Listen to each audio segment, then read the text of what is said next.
how I overcame my fear of whores, royalty, queers, teachers, hippies, athletes, police, children, nuns, clergymen, politicians, lesbians, grandparents, transvestites, critics, bullies. Have I repeated myself?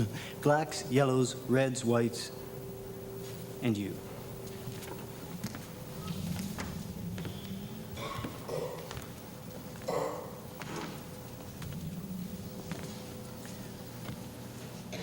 I dedicate this song to the child within my grandmother, the child within Queen Elizabeth, and the child within Rose Kennedy. The Grandma Queen sits on her throne. Beneath her feet her kingdom lies. She taught them well to play the roles, the games that get them to the top. But where is that? The top is death, the teeter-totter game to win. The losers are the world at large. To kill a life, a common sin. Her sweet old lady face does hide a bitter rage of unlived life. The child in her was never born, her soul too dry to even cry. She let my father find his way, without the warmth, without the breast. Her doing so just left me cold. My father could not build his nest. Her mother was another queen who gave to her the same, and thus the cycle moves, the hurt gets past, and in the end, it's up to us.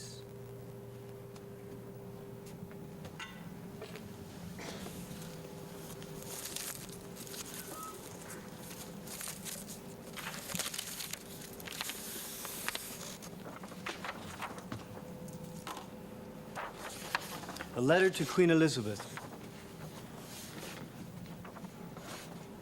Madam, with my humble duty, I have the honor to convey to your Majesty that at birth and throughout your life, you have been an image, a symbol to those who do not know you intimately, and perhaps even to those who do.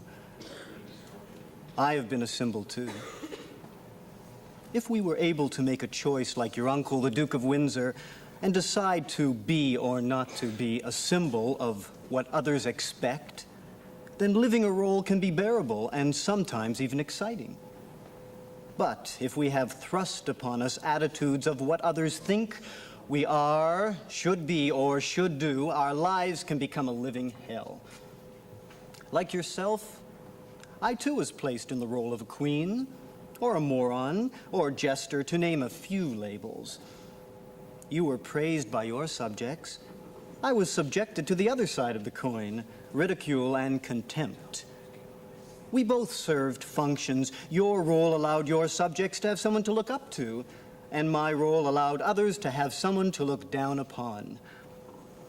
Like your late uncle, I too have decided to abdicate my toilet throne. It was never really mine, but rather given to me through fear and ignorance. Your throne may be more bearable than mine, but just in case, I will share with you my way out. I remain your Majesty's faithful and devoted servant, Justin Thomas. P.S. The two words humble and servant mean to me respectful and friend.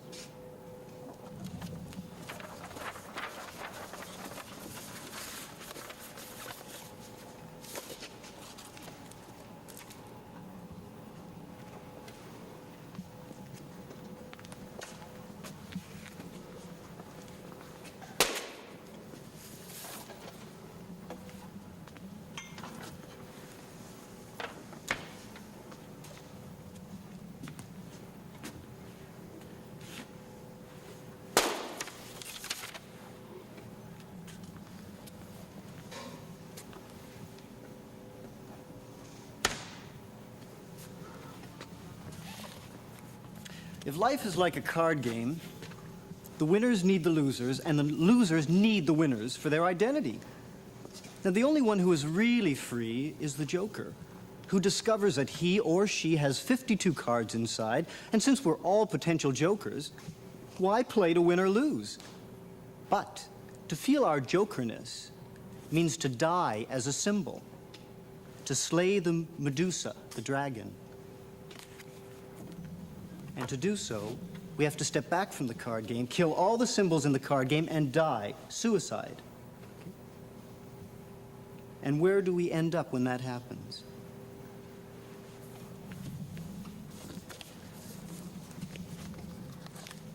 I believe there's life after birth.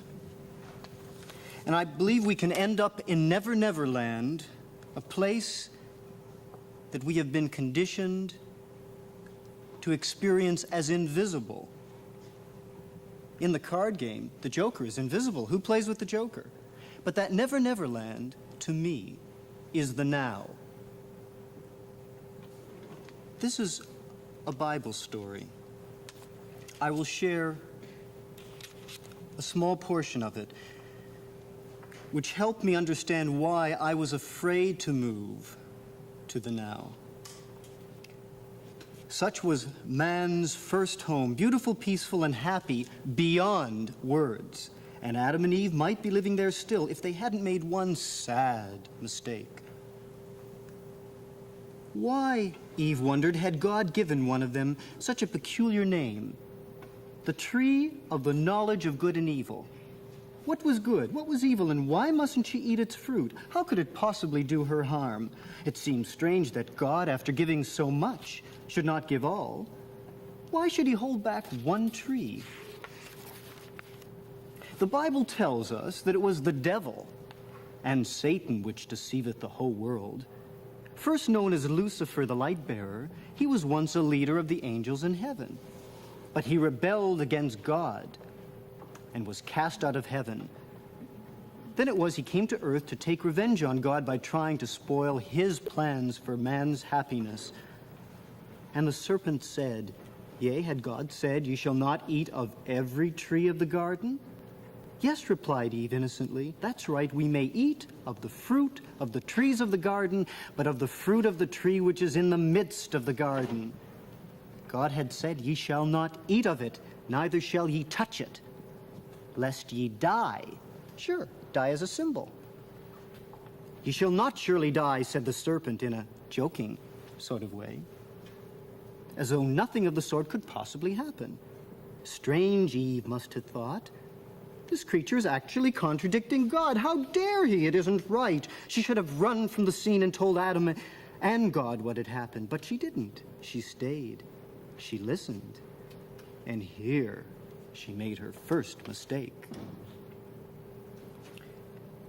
As she thought this over, the serpent followed with another evil thought. Said he, For God doth know that in the day ye eat thereof, then your eyes shall be open, and ye shall be as gods, knowing good and evil. Thus he suggested that God had been unfair to her and Adam, that he was holding back something that belonged to them. There was a sly hint, too, that God was jealous of them, afraid that they might become as wise as himself. It was very wicked and mean of the serpent to say such things when God had been so good to Adam and Eve. But Satan is like that. He is always working against God, always suggesting unkind and hateful things, always trying to make trouble and separate friends. Finally, the temptation was more than she could stand. She ate. She gathered more and took it to Adam, explaining to him what had happened, and he did eat. No doubt he said to her, But I thought God told us not to eat of this fruit. And she probably said, Oh, it's all right. The serpent told me I wouldn't die, and you see, nothing's happened to me. Maybe God made a mistake. But God had not made a mistake. He had had good reason for telling Adam and Eve not to eat of that tree. It was his way of finding out if they really loved him. He had given them so much, every good thing he could think of, and he yearned for their love in return. Did they really love him? Would they love him always? How could he be sure? There is one never-failing test of love, and that is obedience. If we truly love father and mother, we will gladly obey them. So it was that God told Adam and Eve not to eat of the tree. It was a simple test. If they loved him sincerely with all their hearts, they wouldn't have touched it. Then God would have let them live forever. Seeing they disobeyed him and ate of the tree, he knew he could not trust them. So they would have to die and go back to the dust from which he had taken them. What a sad day that was.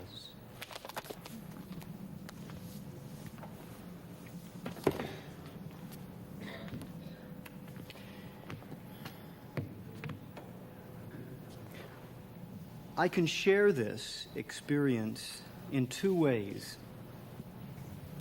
Perhaps I'll share it in both.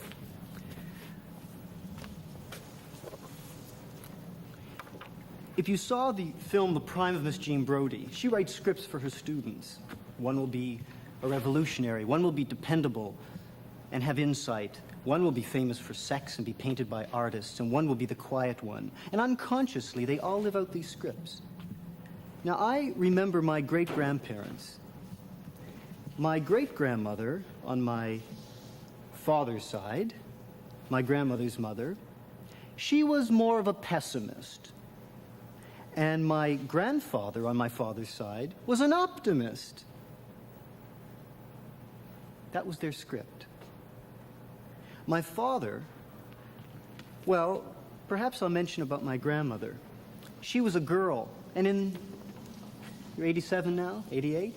In those years, what was a girl? A nothing. So her kid brother got the white meat of the chicken, okay? He was the apple of my grandmother's mother's eye. My grandmother tried to be fair with her children and did the best that she really knew how to do. It so happened that one of my uncles was brilliant, became a millionaire, and my father, somehow, he balanced out the script by being, well, his script was anything you put your hands on will fall apart. And he played the role beautifully for years. Now, on my mother's side, my grandfather was a playwright and an actor from Poland. He came to Canada, and he went to New York then to establish himself in Yiddish theater. Before he left for New York, they had had a son that died, then my mother, then my Aunt Dorothy. Now, my mother was scripted to replace the dead son, so she became the businessman. And the pessimist. She couldn't really allow the child within her to blossom. Dorothy was the sophisticated diplomat who was going to belong to the country club, which she does. And it doesn't mean that she isn't sophisticated or a diplomat, but there were more aspects to her wheel, just as there were more aspects to my mother's wheel. Then my grandfather died, tragically, of pneumonia or suicide in his early 20s, and my grandmother remarried, and there was another key to the puzzle for me. My Aunt Gert. Gert was good as gold. She liked to bake, cook, and clean. She was the optimist, and I loved Gertie, and I wanted to marry her, but of course I couldn't because she was my aunt. Well, my half-aunt. Anyhow, I began to step back and try to understand some things. I used to ask why a lot. And I was always told, oh, Stanley. Oh, my name used to be Stanley. Stanley, don't be so silly. Don't ask so many questions. Why? You're driving me crazy. Also, I suppose what happens is we want to understand, we want to get an overview, we want to move to the center stage of our own lives, but we don't know how. Because most of us are trapped in a pyramid. Picture 6 acrobats, 5 on their shoulders, 4, 3, okay? Let's say this is your family picture. Let's say you want to step out. What happens? What do? That may be the death and the rebirth of getting the overview. Moving to the center of our garden, eating the apple, getting the knowledge of good and evil means we may begin to see people for real, with clarity.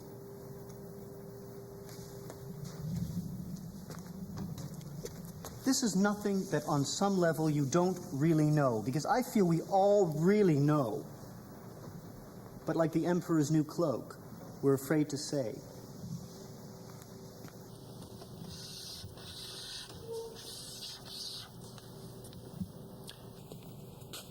Four family bags we can be born into.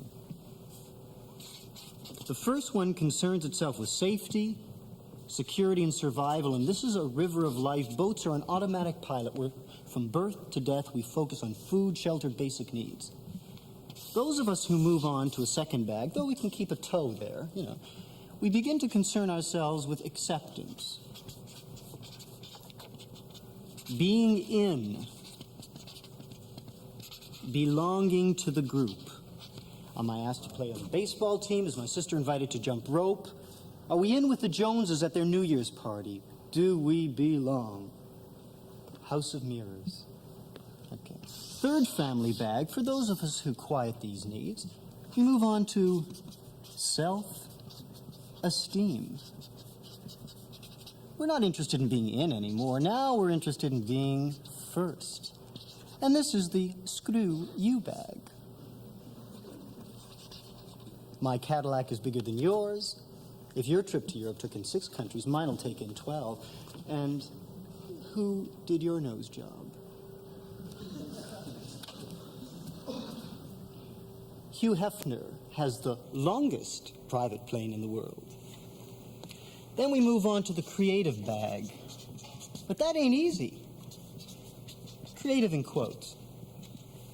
Because to move into the creative bag, we have to die.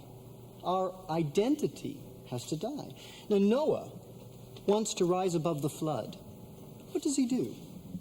He takes in 2 of each kind and rises above the flood.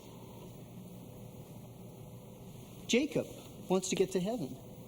If we just rubberize the ladder and journey around, we might make it to heaven. This was a river of life. This is the ocean. Islands out here.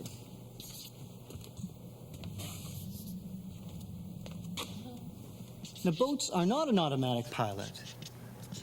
There are people here, searching, risking, exploring. Now, I believe we're all born grapefruits, intensity-wise. But what happens is we're exposed to an environment, squeezes us down. Grapefruit. Oranges. Half oranges. Women couldn't be assertive, men couldn't be receptive. We had to live vicariously through each other, symbiotically. And what does the group do to the individual? If each member within this group has the potential to be whole, turn it into a little black pea.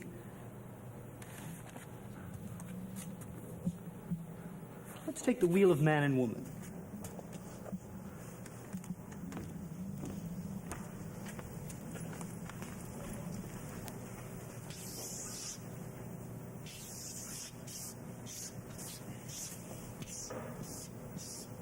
And the balloons. Okay? Now, I don't believe there's such a thing as a generation gap. I think it's a complete illusion. There are 6 of me here. The judge that labels, categorizes, and pigeonholes everything. All the shoulds and shouldn'ts we've been taught. It overkills. Okay? To help the civilization process. Then there's the computer that's non-judgmental. It takes in new information with clarity. And then there's the child balloon. And the child balloon likes to feel and to be and express feelings. And it's a matter of pricking the judge balloon. Because the more that shrinks, the more we are free to grow and be in the now. How can I be here in the now with you if I have to see my grandmother as grandmother? I see her as a person first. And my mother and father are people first. And what about the woman? What about the woman? Are you a woman first or a person first? What about a Jew? Jew first, person first. Black. Black first, person first.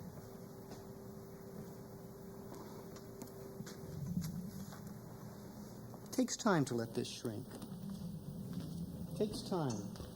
I'm still working at it all the time. Little voices that tell me that I'm a piece of shit, a nothing, stupid, lazy, moron, etc.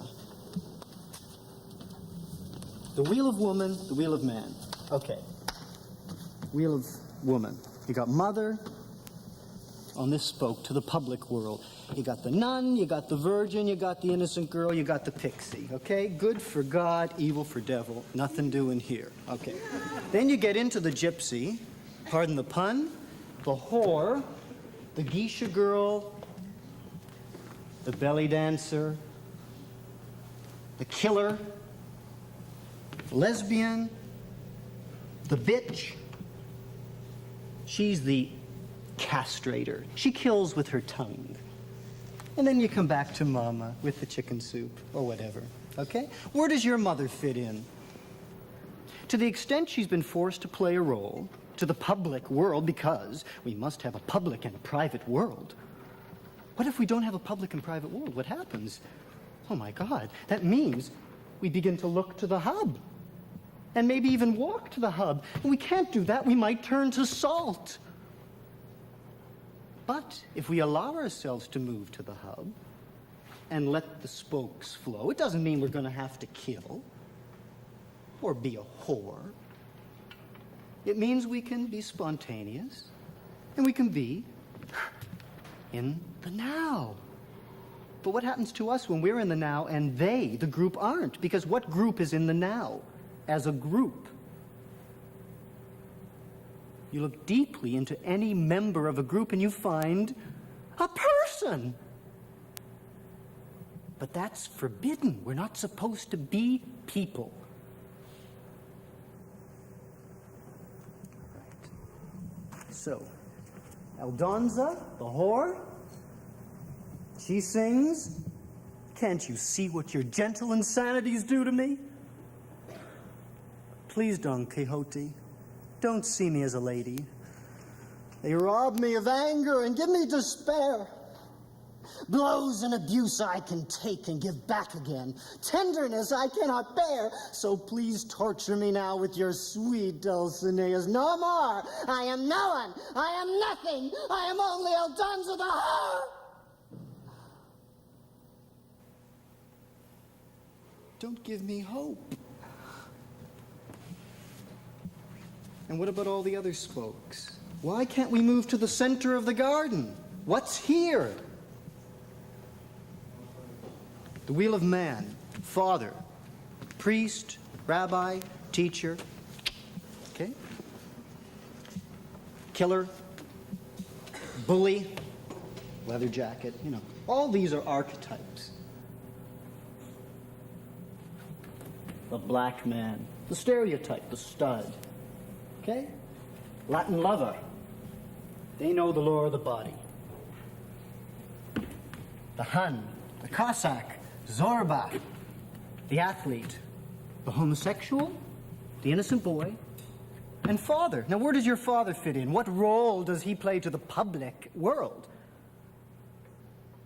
To the extent he's been afraid to move to his hub and be, to that extent, he's had to play a role. Okay.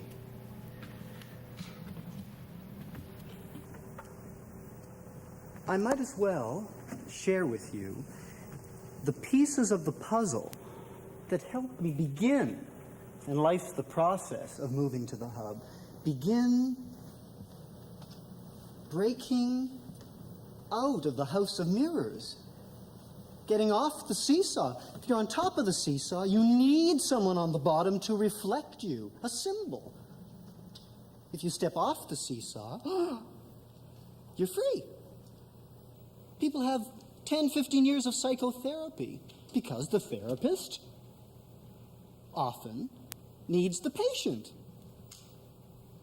The man needs the woman, the brilliant need the stupid.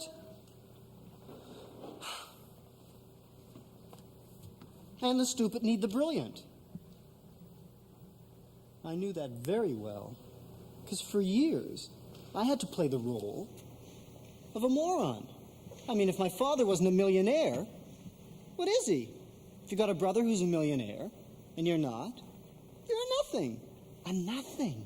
You don't exist to the group. And my mother, work, work, work. She couldn't be pretty. That was Dorothy's role. But she was pretty, but she can't be. She couldn't be optimistic. That was Gertie's role.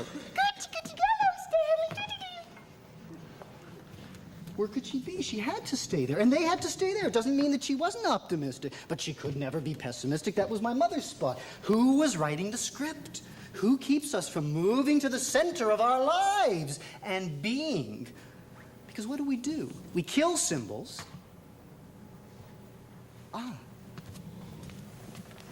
When we go to war.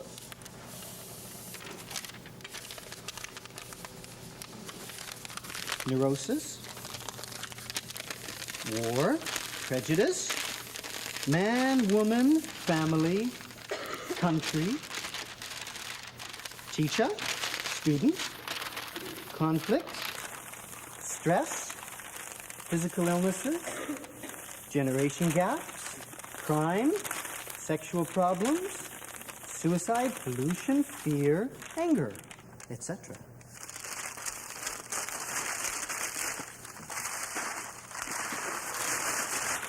Temporarily, shall we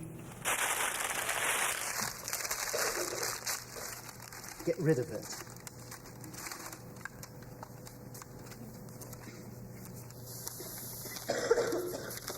But the way to get rid of it may mean to burn the alphabet.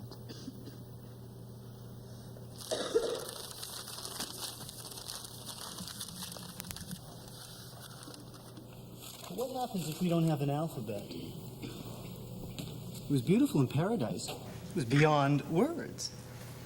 I had a wonderful evening. I just, can't even describe it. Where is this place beyond words? All right. When I was 7, and incidentally, the armor I wore, or the mask I wore, was a Jew, chased to see if I had horns and a tail.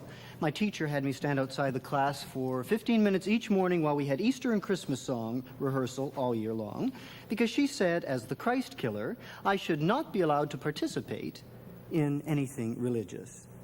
But she was diplomatic about it, and democratic. She had a class vote. The group raised their hands, and there I stood outside. The second year, she just told the other class, and I think I was out there 2 years. Okay. At 7, my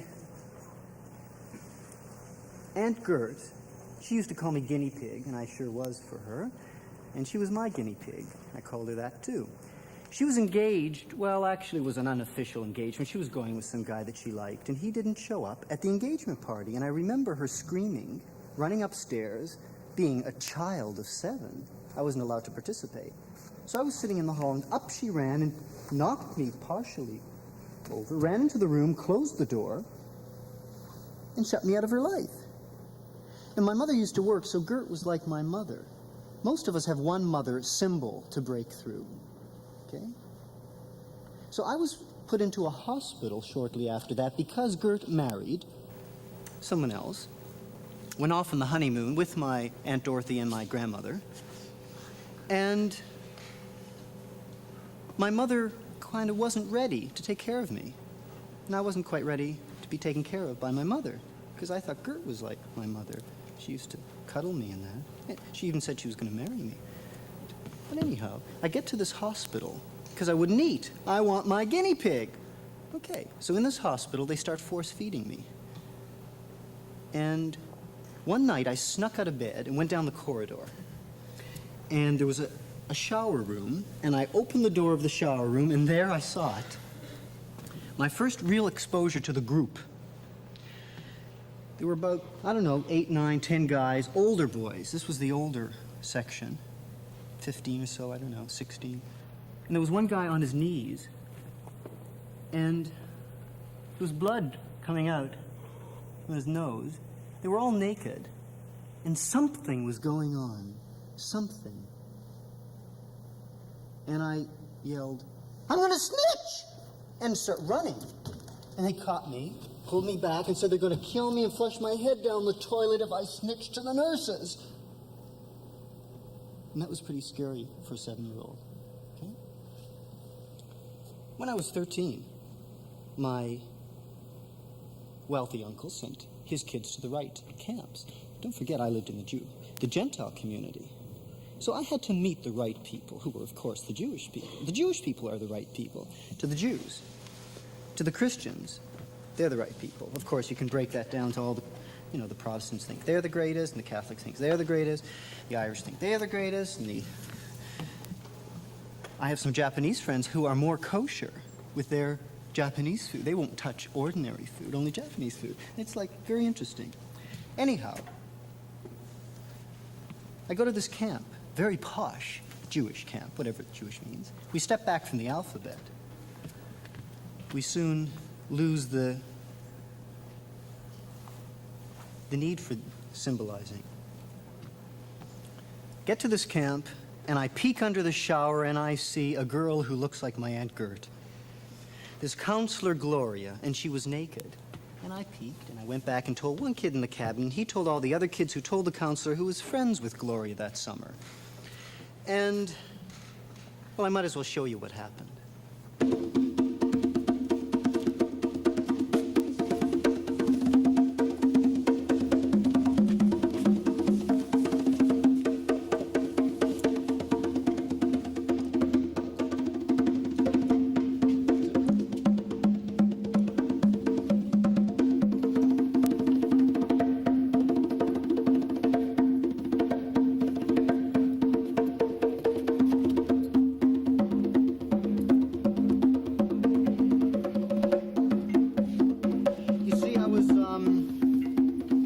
I was looking really pretty. Actually, what happened before I started looking pretty was Gloria came in and she said, "Stanley, how would you like to dress up as a girl and sing a song called Flaming Mamie?" And I said, "No." I thought I was dumb anyway. I said, "I can't memorize." And she said, "Well, you can write it on your hands." And the kid said, "Come on, do it, do it, do it." And she said, "For me?" And I said, "Okay."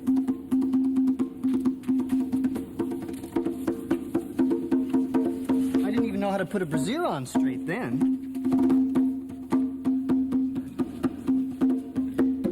See, the camp was being divided into the blues and the whites, and each cabin was going to put on a floor show. She wanted me to win for my cabin, my group.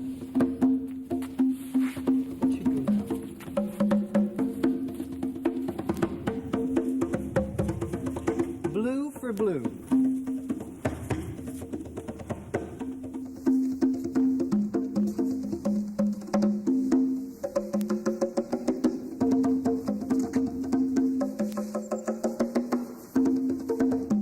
She said it would be worth it. The kids would really have fun.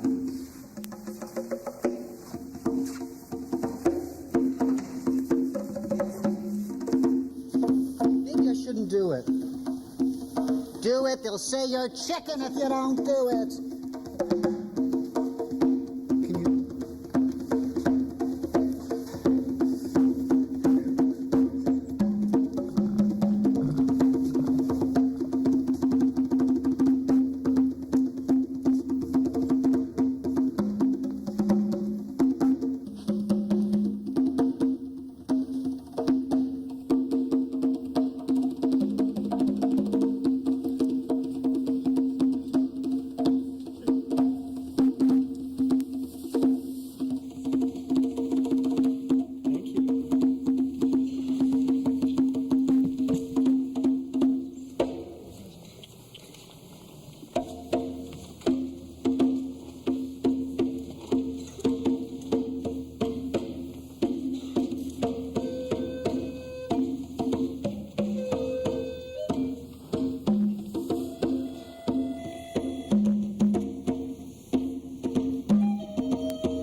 cigarette torture.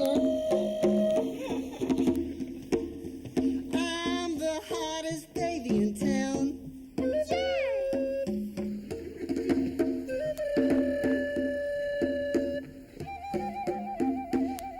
I won!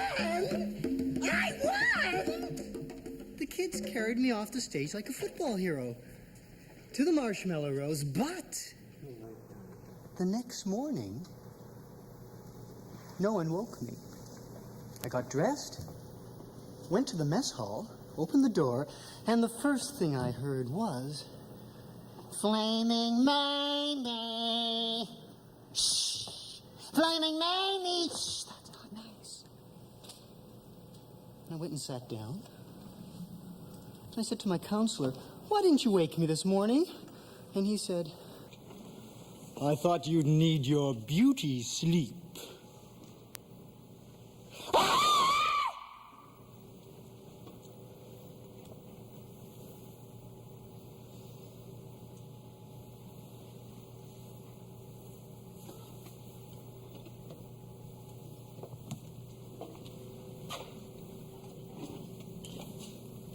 No one spoke to me for the whole summer. No one, not one word. Yes, a girl, Bunny, came over and she said, "I can't be friends with you, because if I'm friends with you, no one will be friends with me." And about a week later, Dickie, her brother, came over and said, "These kids are really being silly. Don't you feel bad, Stanley?" And then he went back to play with the kids. But I took a penknife, I went into Dickie's cabin, and I put a rip in his nice royal blue cabana shirt. And his camera was at 2, and I twisted it to 12. That taught me a lot later on, when I began to work with people who were beginning to move to the hub of their wheel. How we lash out at people who reach out sometimes. How we project what we deny. My God, no one really knew me. I didn't know that then.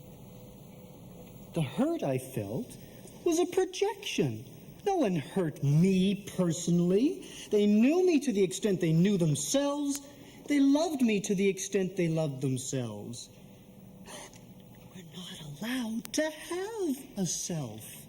My mother was taught, don't be selfish and don't be self-centered. So for years, she was a good girl and didn't have a self or a center. Would you kindly help me?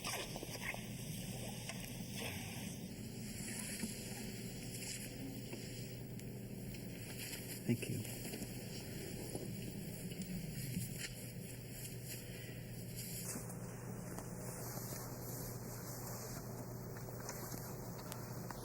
I'm an old man now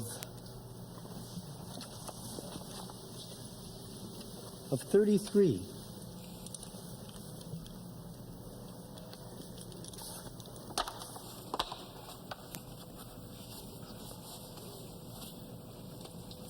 This was in the years before unisex. What happened after that? I got home, and it was almost Halloween, and I had a compulsion to dress up as a girl. I didn't know why, but I guess I had to re-experience the pain and try to understand it. And so there were 2 Jewish girls in the community. One was very brilliant.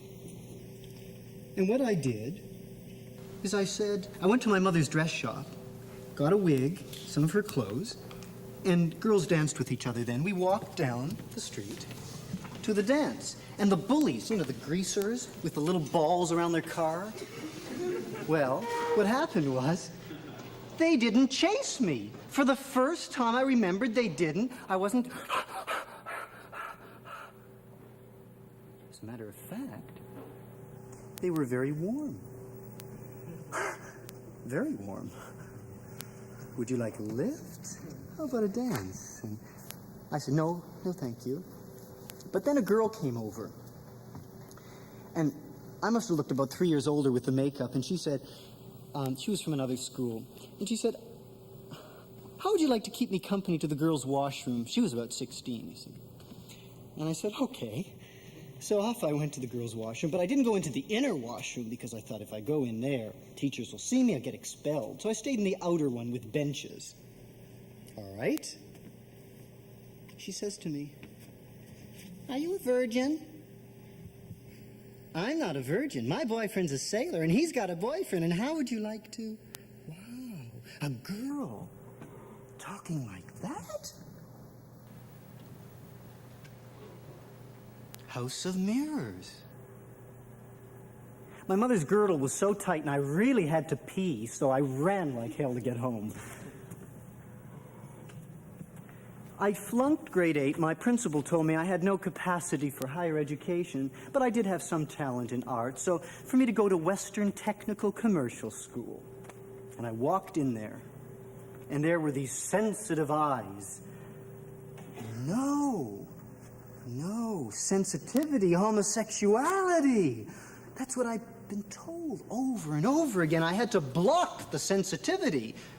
I couldn't paint. My mother sold her business and we moved to Forest Hill, and armed with my grade 8 certificate, I went to the junior high school. I was about a month late for algebra and French. That didn't help. And also the memories of the kids didn't help, because in walked Flaming Mamie's here. That principal there, too, said I had no capacity for higher education, and a couple of other teachers helped out.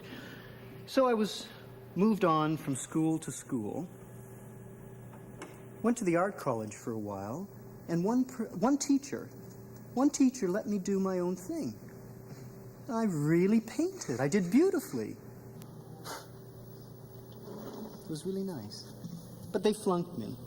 They flunked me anyway. I didn't sort of do the uniform things that they said I was supposed to do. I moved to Forest Hill. Okay? Still in Forest Hill now. I decided that for this girl that I really liked, I was going to write some songs and make some money. If Paul Anka can do it, why can't I? So with a friend, I wrote a couple of songs, then some more, and then some more, and then I took them to publisher, and they went to the top of the Canadian Hit Parade, 3 of them. And my friend decided that he had written the songs himself. Told this to his father and the publisher.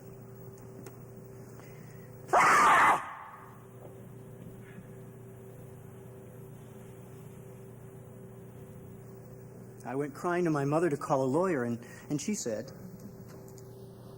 where would you get the talent to write songs? You probably didn't write them anyway.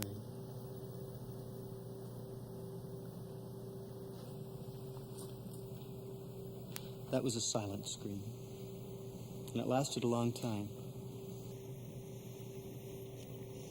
I started an after-hours club above my dad's shop. It was empty, space was there. I co-started it with him and someone else, a musician that he knew. And one evening I got there and found out that it was his club. Another silent scream. What do? I went to a fortune teller. The fortune teller suggested that I'm going to travel. So I went to New York. Worked in the village, began to know these weird, strange types, these beatniks, etc. Then my mother's mother was ill and dying in Toronto, so I came back.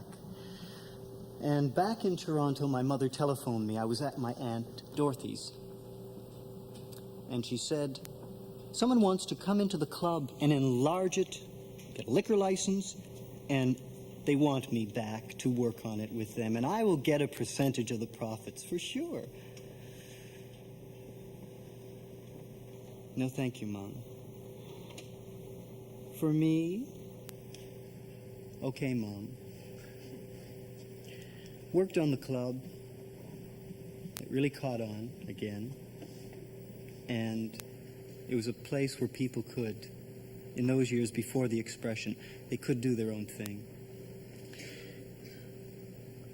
One evening, I had reserved a little table for some guests of mine, and my father's partner, who also had a brother who was very successful, was sitting at that table with his father-in-law and a few other people, and I came in and I said, all the other tables are taken, and I had put a reserve sign there. I was always like the polite kid, you know. I used to turn on the water to go to the bathroom so no one should know that I go to the bathroom. I never said the word shit. Nothing. I was a good boy. That was my script. If the bullies are going to hit you, you turn the other cheek. And you tell the whole truth and nothing but the truth, or you'll get your mouth washed out with soap. Okay.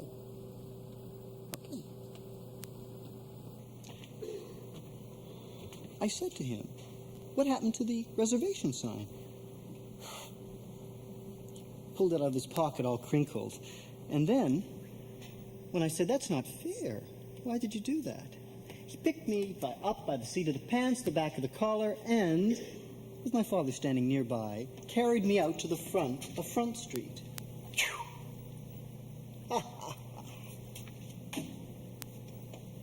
Another silent scream. Out of the building came Mr. Thomas, who I had met in the club, the restaurant in front. He said, what's going on? Hey, what did you do? Started getting up. He offered me a lift home. Thank you, Mr. Thomas. What happened? He asked me. It wasn't a silent scream. I really probably cried publicly to a stranger, a Gentile stranger, for the first time that I can recall. He called his doctor when I couldn't stop crying, who called my doctor, who said he didn't want me to go home or to my aunt's. And since Mr. Thomas was going to Europe, it was arranged for me to use his home and to begin seeing a psychiatrist, because I wanted to understand what was happening, and I said, I think I ought to see a psychiatrist. To bring the cycle closer to the now, my foster father talked with me. People used to talk at, in quotes, me before, but no one talked with me before.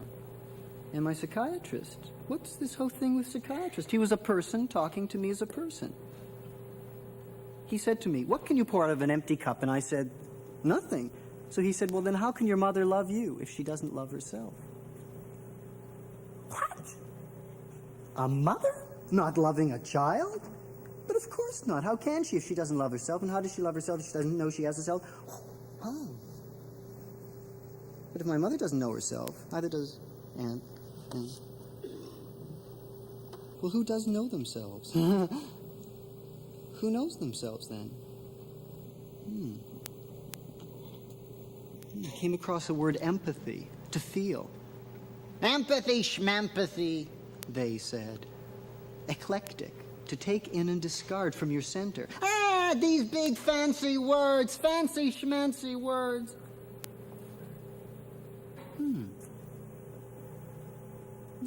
Hey, my father once had a problem with one of his relatives, a business problem.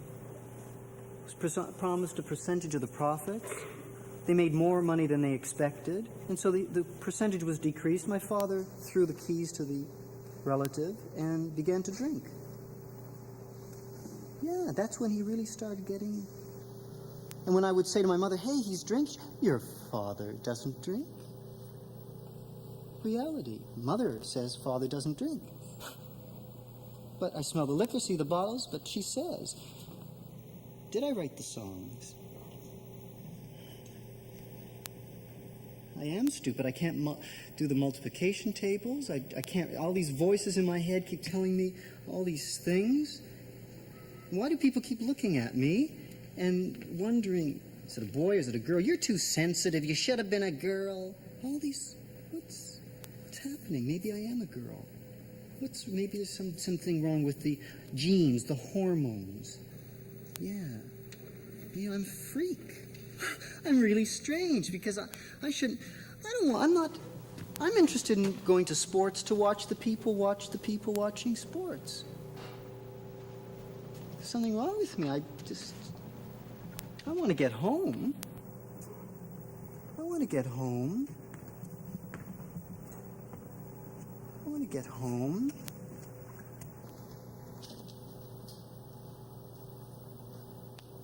Basketball, why? Football, why? Where are they running? What are they running to? War. Symbols. Killing symbols. People are killing. Symbols are killing symbols. People don't know that they're people. Gert, why did you pull away from me when I was 7? But you loved me. She reminded herself of her pain when she was near me, so she had to block. Then she doesn't know me. Dorothy, don't you see what Mother says to me? Doesn't it? She can't really understand it because it's not.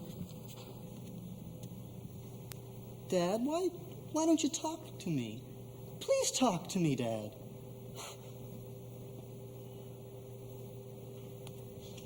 Mr. Thomas became my foster father.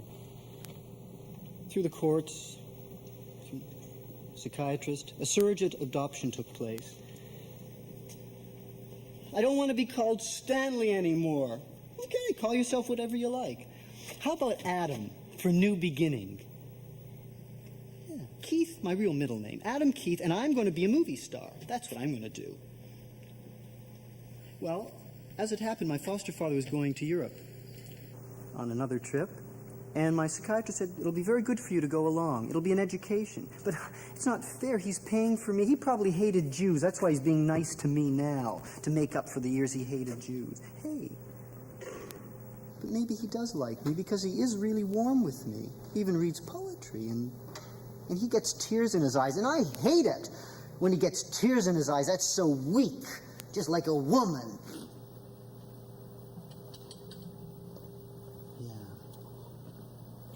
But okay, I'll go to Europe.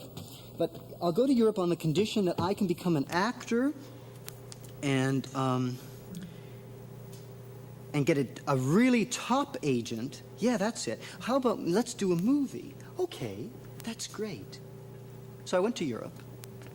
We sent out advance publicity saying that the film was titled Narcissus, just something that sort of flowed during one night. And I was going to probe barriers hindering human communication. We were looking for lookalikes, I think 6 or 7 boys and 1 girl. Now, why we did that, I don't know. And so with the advanced publicity, I arrived in different countries in Europe, and we were working on the script. And there I was met at the airport as Adam Keith. And here this skinny kid with buck teeth, big ears that used to stick out, starting to kind of taste the position in the pyramid of not just being down here. And I was being seen as a Gentile, even though they didn't know I was Jewish, because they thought my foster father was my foster father, which he was. And he was Anglican and English. And very distinguished, gray hair, mustache. Interesting, he was the good son in the family, and he had a brother who was the black sheep. My foster mother, who's Catholic, Irish, French, and Italian, was the good girl, too. And she had a sister who's the black sheep. Interesting patterns. What's going on here? Well, what happened is I got signed to a top agent, William Morris Agency, and I was offered the part of David in David and Lisa. Me, Stanley, playing in David and Lisa? No, oh, I'm sorry, I said to the agent after I met the Perrys, and they said, yes, we'd like to test you. We're interested in him. No, I have psychological problems. I have to go back to Toronto. I'm very sorry. But I'll read the script, and I'll come in. I'll just fly in. It takes just about an hour to fly in. I talked myself out of it. What had happened if I had gotten that part? David and Lisa.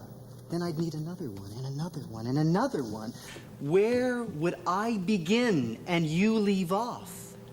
As long as I need you for my identity, I'm trapped. The moment I don't need you, then I'm free to really be and to love you. And what is the ultimate love if not freedom to be? But I was still needing my foster father to love me, needing people to love me, needing to make a difference. And yet we all make a difference. And so many paradoxes the Joker begins to see. The Joker has to accept paradox, ambiguity, unisex, being a person, good and evil. Accepting good and evil, then Hitler was a person, and he had problems. Instead of dramatizing, oh, the evil Hitler. I had a German therapist, and I said to him, "You're German? But you're so sensitive." I was conditioned to see Germans as insensitive. And as I began to relate to people, as through meeting my foster family and their friends, I was exposed to jet setters and diplomats and royalty, I began to find that these people who were really on top of the seesaw had just as many hang-ups as the people on the bottom of the seesaw. It was even scarier to be on top. Got a long way down before you step off. Yes. Yes. Stepping off. I was sitting in a restaurant with my foster father. There were two educators, experimental educators, talking about a program in human communication and interaction, 4 pillars of the academic world. And if education's a wheel with different spokes, most of them were stuck on one or the other, and they were afraid of looking back too. Their identity, history professor, etc. Wow, that sounds interesting. Excuse me, sir. Would it be possible for a dropout to attend? This is for professors, educators only. And you're in human communication? Chuckle, chuckle from one of the men. And he began to talk with me. Yes, they might arrange for me to attend. And they did. And I found out that they were talking about empathy schmempathy too. Hey! The pillars were talking about empathy. And I was beginning to understand what they were talking about. And they were trying to teach them that there is a place. Where is that place?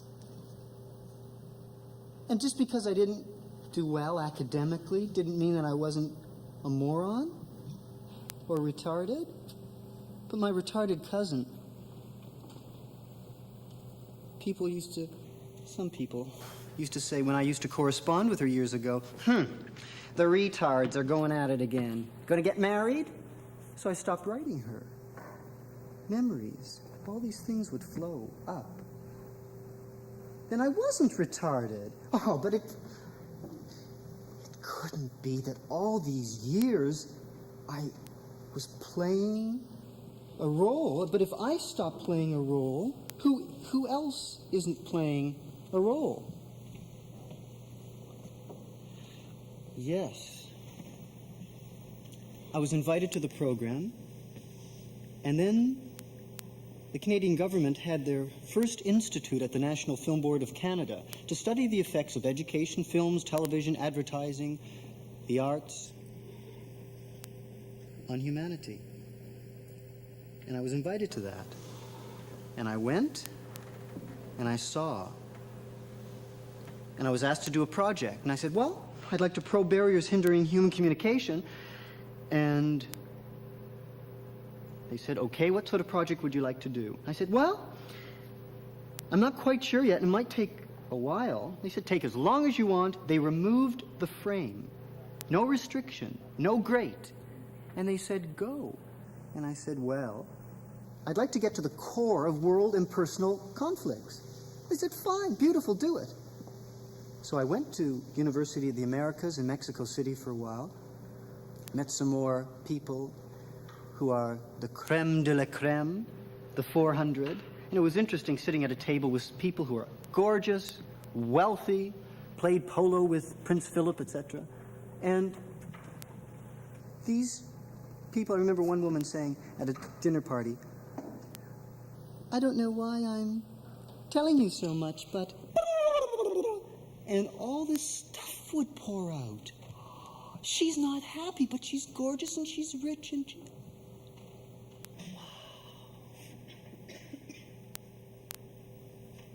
And I played pool with John Wayne, and he was a person. Then.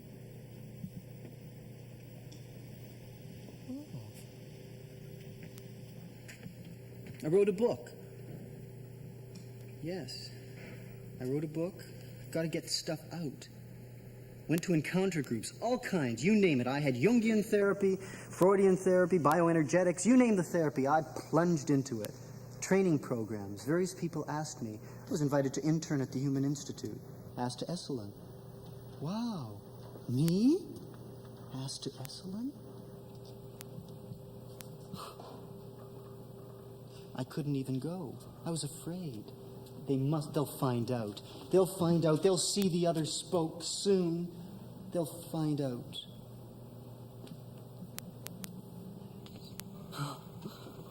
Yes. Yes.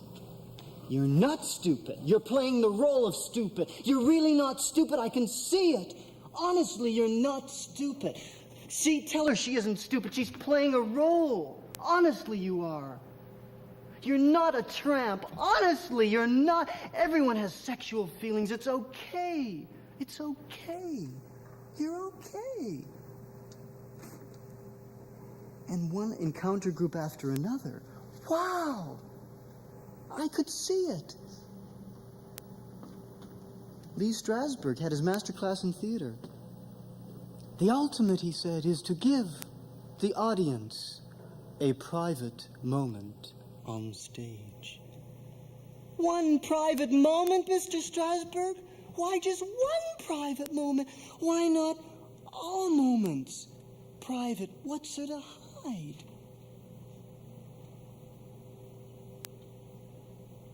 But they were hiding. There were games. There was the pecking order. It wasn't real. Well, what do I want? I don't want to be a movie star. I want to be me.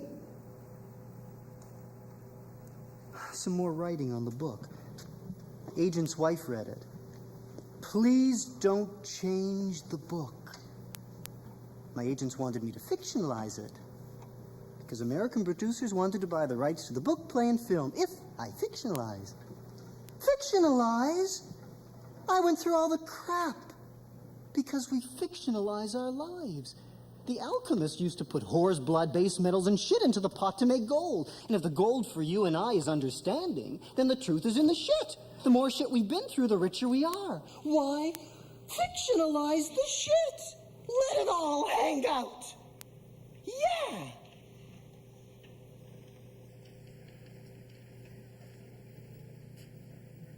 I adapted the book to a play, previewed it at the St. Lawrence Center for the Arts, Toronto, one night. But I was going to do it raw. No costume. Just do it. Come out and do it. And I did. And it was still... It didn't feel right yet. It was kind of funny. And someone called just before I was going on and did everything to kind of sabotage it. And then... things quieted. And I had a world premiere in London in aid of the British Mental Health Campaign. Strange. Prince Philip read a synopsis and was interested in it. He liked it. And his servant for 8 years, and the Queen's servant, came and helped Flaming Mamie on. And a servant. And he was a person.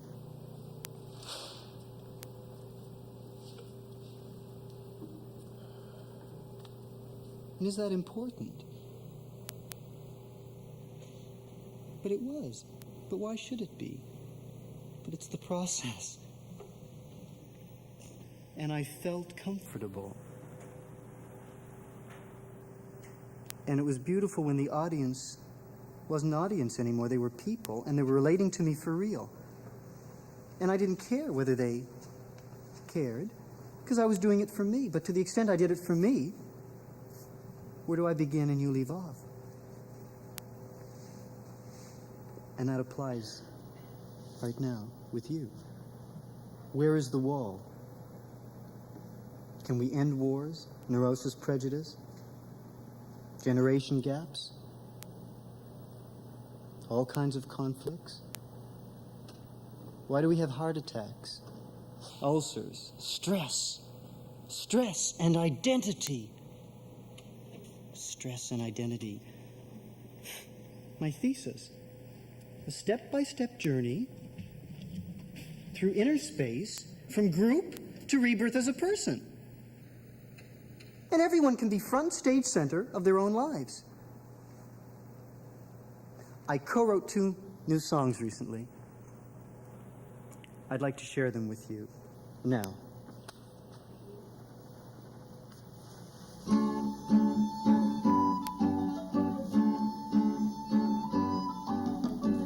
I found my spot, thought I would not.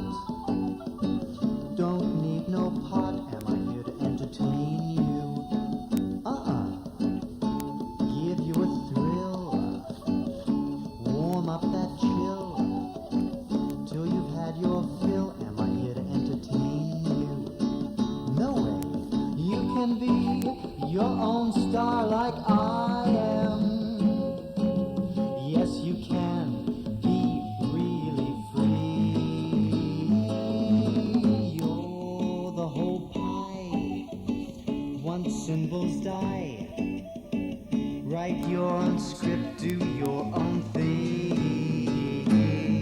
Ain't got what you ain't got, and that's a lot.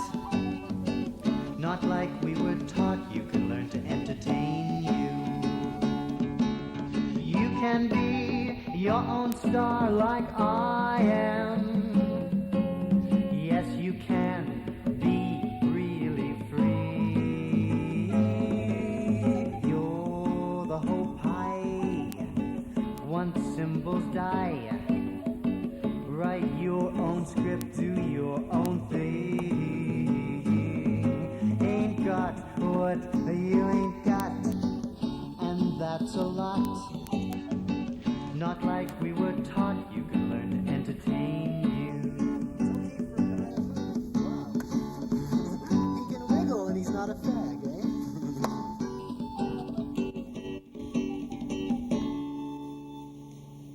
Yeah. The second one, I'd be delighted if any of you care to come up and share it with me. Care to? Yeah.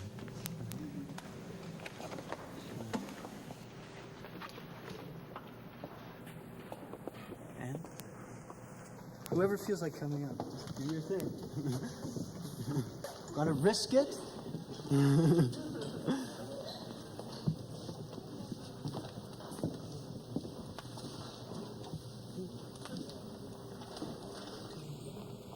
Everyone do their own thing, seriously. If you want to sit, sit. If you want to play audience, play audience. If you want to be you, whatever.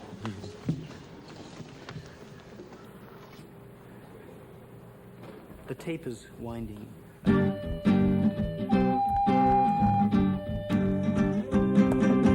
Life is like a card game. The loser needs the winner. The angel needs the sinner.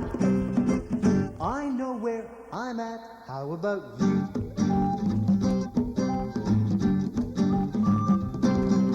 Life is like a seesaw. The ups, they need the downs.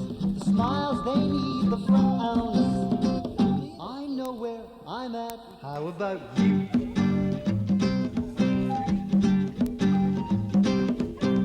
Life is like a mirror. The actor needs reflection.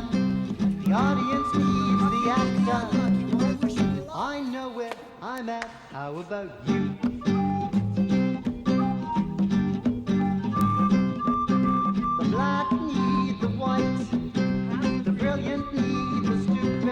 Another joker. The four. The good need the evil. The pretty need the ugly. The Jewish needs the Christian. The man needs the woman. The shrinker needs the patient. Talk about the Teacher needs the student. Closer to being British.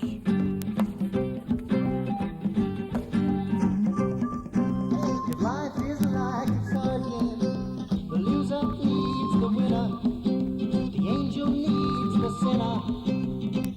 I know where I'm at. How about you?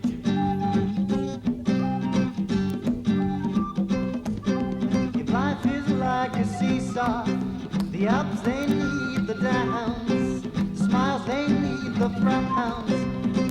I know where I'm at. How about you?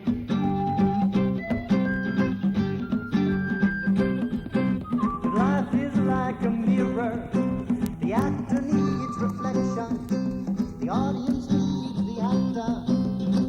I know where I'm at. How about you? The white need the black, the stupid need the brilliant, the poor need the rich, the evil need the good, the ugly need the pretty, the Christian need the Jewish, the woman needs the man, the patient needs the shrinker, the student needs the teacher. How about you?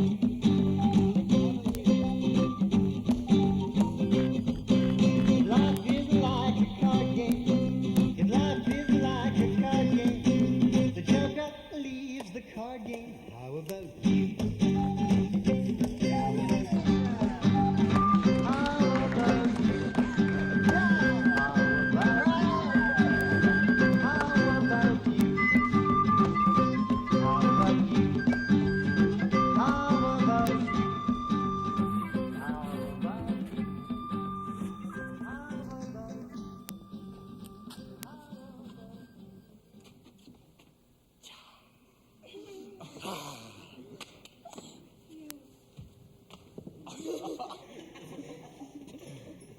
Goodbye, Joker costume.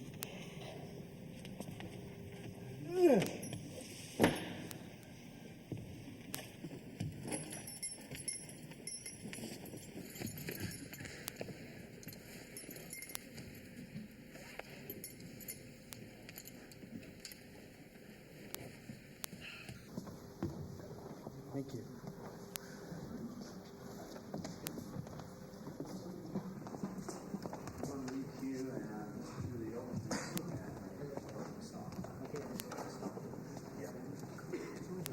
We're just going to do the opening and closing song. This has really been heavy because to be perfect.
How about you?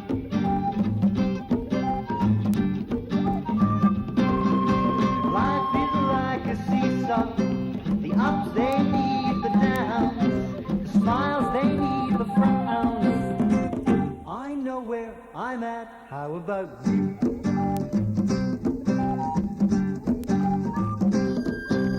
Life is like a mirror.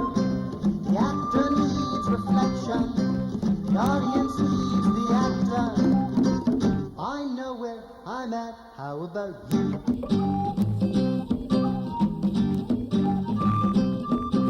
The black need the white. The brilliant need the stupid. The rich need the poor. The good need the evil. The pretty need the ugly. The Jewish need the Christian. The man needs the woman. The shrinker needs the patient. The teacher needs the student. How about you?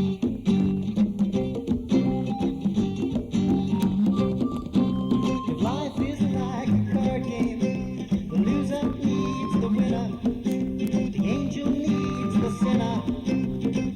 I know where I'm at. How about you?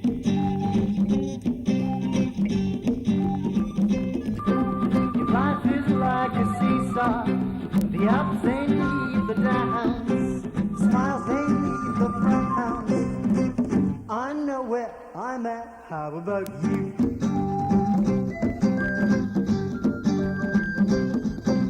Life is like a mirror. The actor needs reflection. The audience needs the actor. I know where I'm at. How about you?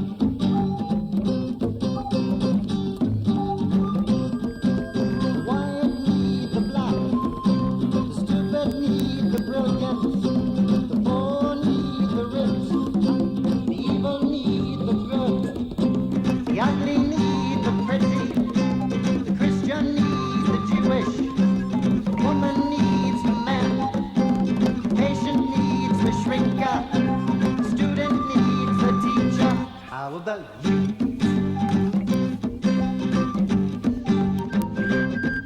If life is like a card game, if life is like a card game, the joker leaves the card game. How about you? How about you? How about you? How about you? How about you? How about you? How about you? How about you? How about you? How about you?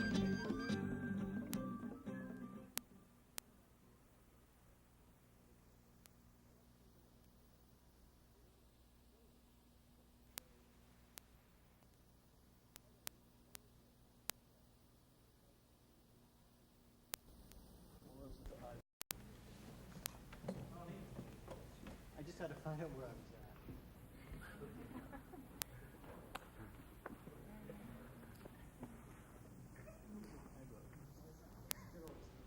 My grandmother, a young 87. That's beautiful. Yeah.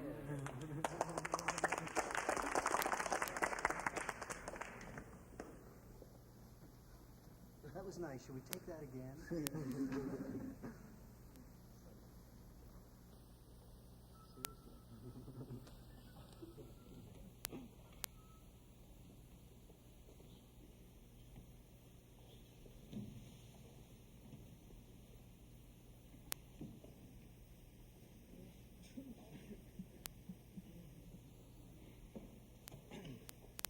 I really feel this song and I really love it. It flowed spontaneously, you know. Here we go. 8, 7, all kinds of quiet, please, except Dustin. 4, 3, 2.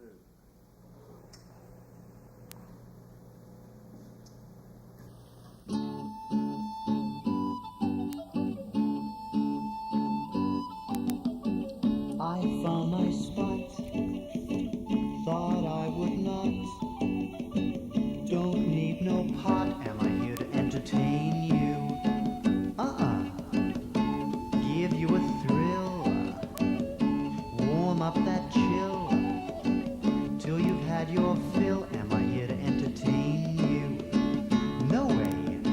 can be your own star like I am. Yes, you can be really free. You're the whole pie. Once symbols die, write your own script, do your own thing. Ain't got what you ain't got, and that's a lot. Not like we were taught, you can learn to entertain you. You can be your own star like I am. Yes, you can be really free. You're the whole pie. Once symbols die, write your own script, do your own thing. Ain't got what you ain't got, and that's a lot. Not like we were taught, you can learn to entertain you.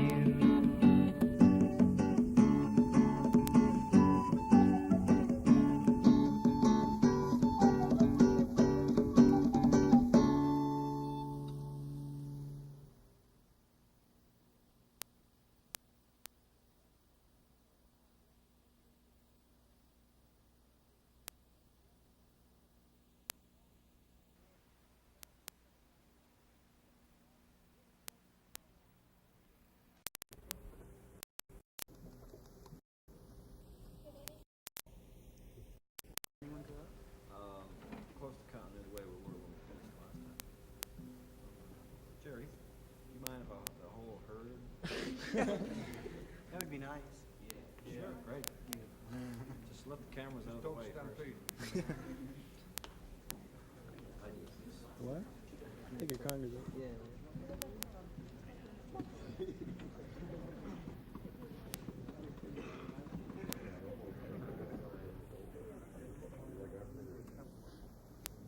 Here we go. So nice.